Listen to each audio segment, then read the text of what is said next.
Hello everybody, and thank you for sharing your time with me.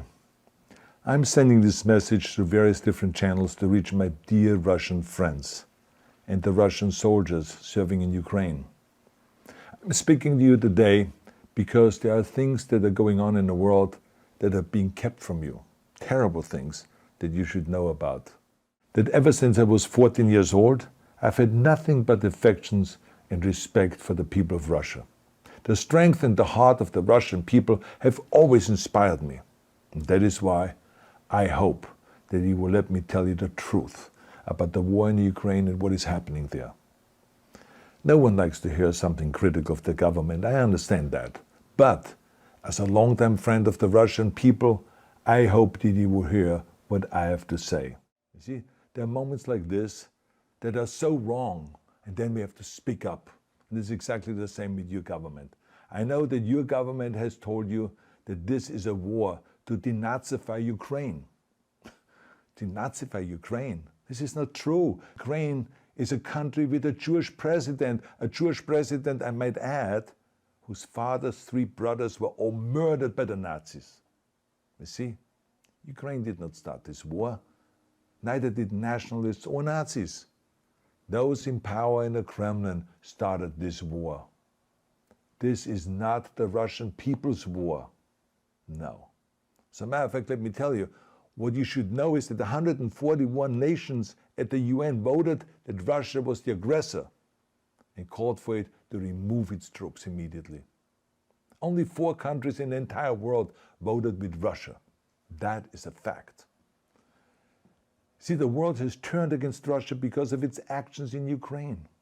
Whole city blocks have been flattened by Russian artillery and bombs, including a children's hospital and a maternity hospital. 3 million Ukrainian refugees, mainly women, children and elderly, fled their country, and many more are trying to seek to get out. It is a humanitarian crisis. Because of its brutality, Russia is now isolated from the society of nations. You're also not being told the truth about the consequences of this war on Russia itself. I regret to tell you that thousands of Russian soldiers that have been killed. They have been caught between Ukrainians fighting for their homeland and the Russian leadership fighting for conquest. Massive amounts of Russian equipment have been destroyed or abandoned. The destruction that Russian bombs are raining down upon innocent civilians has so outraged the world that the strongest global economic sanctions ever taken have been imposed on your country. Those who don't deserve it on both sides of the war will suffer. The Russian government has lied not only to the citizens, but to its soldiers. Some of the soldiers were told they were going to fight Nazis. Some were told that the Ukrainian people would greet them like heroes, and some were told that they were simply going on exercise. They didn't even know that they were going into war, and some were told that they were there to protect ethnic Russians in Ukraine. None of this is true. The fact is that Russian soldiers have faced fierce resistance from the Ukrainians who want to protect their families and their country. When they see babies being pulled out of ruins, I think that I'm watching a documentary about the horrors of the Second World War, not the news of the day. Now let me tell you, when my father arrived in Leningrad, he was all pumped up on the lies of his government. And when he left Leningrad, he was broken, physically and mentally. He lived the rest of his life in pain. Pain from a broken back, pain from the shrapnel that always reminded him of these terrible years, and pain from the guilt that he felt. To the Russian soldiers listening to this broadcast, you already know much of the truth that I've been speaking. You have seen it with your own eyes. I don't want you to be broken like my father.